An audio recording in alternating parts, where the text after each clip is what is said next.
60,000 रुपये की एक साइकिल खरीदी है इन्होंने, 1,30,000 साइकिल खरीदी। कि मैडम मॉडल तो बता दो, कौन सी मॉडल की साइकिल खरीदी है। मैडम मॉडल बताने के लिए तैयार नहीं है क्योंकि मॉडल में ही झोल है।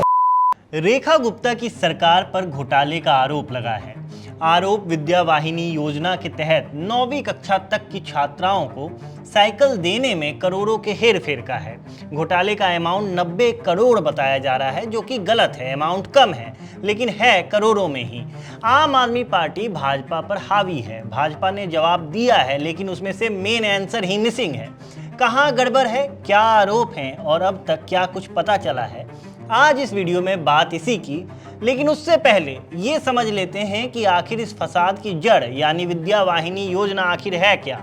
विद्या वाहिनी योजना दिल्ली की मुख्यमंत्री रेखा गुप्ता सरकार की एक नई योजना है, जिसके तहत कक्षा 9 में पढ़ने वाली छात्राओं को मुफ्त में साइकिल दी जा रही है।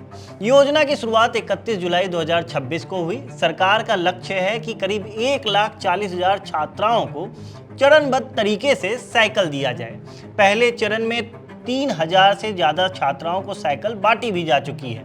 इस योजना का मेन उद्देश्य है कि छात्राओं को स्कूल आने जाने में होने वाली परेशानी को कम करना, उनका अटेंडेंस बढ़ाना, ड्रॉप आउट कम करना और लड़कियों की शिक्षा को और भी बढ़ावा देना। मोटा माटी यही योजना है। अब इसके पीछे का खेल यानी आरोप और प्रत्यारोप क्या है वो भी समझ लेते हैं। दरअसल दिल्ली शिक्षा निदेशालय ने 1,30,000 साइकिलों की खरीद के लिए जेम पर टेंडर निकाला था। जेम का मतलब है गवर्नमेंट ई मार्केट प्लेस। इसे ऐसे समझिए कि ये भारत सरकार की ऑनलाइन सरकारी खरीदारी प्लेटफॉर्म है। ठीक वैसे ही जैसे आम लोग अमेजन, फ्लिपकार्ट पर सामान खरीदते हैं, वैसे ही सरकारी विभाग जेम पर सामान और सेवाएं खरीदते हैं। इस टेंडर की अनुमानित कीमत 90 करोड़ थी। सबसे कम बोली लगाई गई 90 करोड़ 44 लाख की, यानी 1,30,000 साइकिल में प्रति साइकिल कीमत लगाई गई 6,957 रुपए। अब यही पेच फंसा है। आम आदमी पार्टी का कहना है कि बाजार से उन्होंने कथित तौर पर यही या फिर कहें तो मिलती जुलती साइकिल 4,200 रुपए में खरीदी। ये अंतर लगभग प्रति साइकिल 2,757 रुपए का है। अब अगर इस 2,757 रुपए को 1,30,000 से गुना करते हैं तो कुल अमाउंट निकलता है 35 करोड़ 84 लाख, यानी घोटाला लगभग 36 करोड़ का है, 90 करोड़ का नहीं, जो बात हम शुरुआत में कह रहे थे।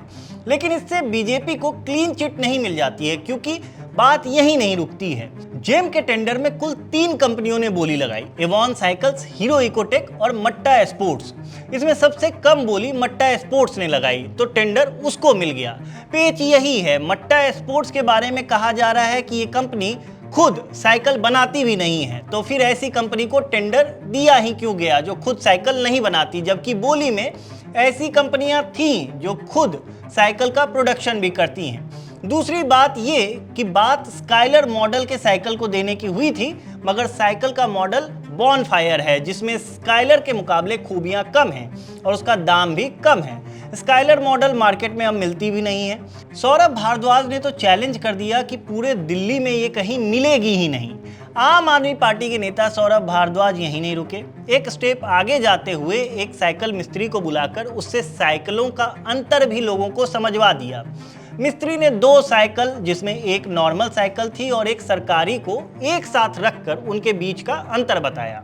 उसने बताया कि लाल साइकिल में एल्युमिनियम की क्लच है और टायर मेट्रो कंपनी का है, जिसकी कीमत लगभग 350 रुपए है। वहीं सरकारी साइकिल में क्लच प्लास्टिक की है और लोकल टायर लगा है, जिसकी कीमत 150 रुपए है। सरकारी साइकिल की रिम भी हल्की है और पैडल वाली क्रैंक भी हल्की है। मिस्त्री ने यह भी बताया कि उनकी दुकान पर सरकारी वाली ऐसी 2-4 साइकिलें रोज ही आ जाती हैं, जिसमें कुछ ना कुछ ढीला ही रहता है। कुल मिलाकर सरकारी साइकिल में दाम के मुताबिक वो बात नहीं है जो होनी चाहिए। ऐसे आरोप है, या फिर कहें तो मिस्त्री की बातों का यही सार निकलता है। जवाब भी आया है, मगर स्वयं दिल्ली की मुख्यमंत्री रेखा गुप्ता की तरफ से नहीं। दिल्ली सरकार के प्रवक्ता और बीजेपी विधायक हरीश खुराना सामने आए और उन्होंने आप पर आरोप लगाया कि वो दिल्ली के साइकिल मामले को इसलिए उठा रही है ताकि जनता का पंजाब में स्कूल बैग खरीद और पेपर लीक से जुड़े मुद्दों से ध्यान भटका सके। सरकार का कहना है कि प्रोक्योरमेंट ओपन टेंडरिंग वित्तीय नियमों और सीवीसी गाइडलाइंस के मुताबिक ही की गई है।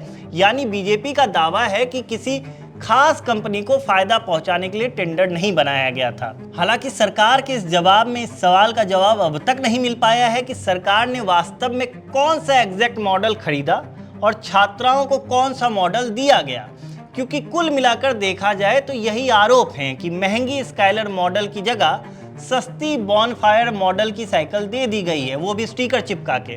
वहीं इस बात का भी जवाब नहीं मिलता है कि सरकार ने उन कंपनियों पर भरोसा क्यों नहीं किया जो खुद साइकिल का निर्माण करती है। जवाब मिलेगा तो आप तक पहुंचाएंगे। आसान भाषा में बनाई गई ये रिपोर्ट अगर आपको पसंद आई तो आपको हमारा चैनल जरूर सब्सक्राइब कर लेना चाहिए, ताकि ऐसी और भी रिपोर्ट्स आप तक आसानी से पहुंच सके। धन्यवाद।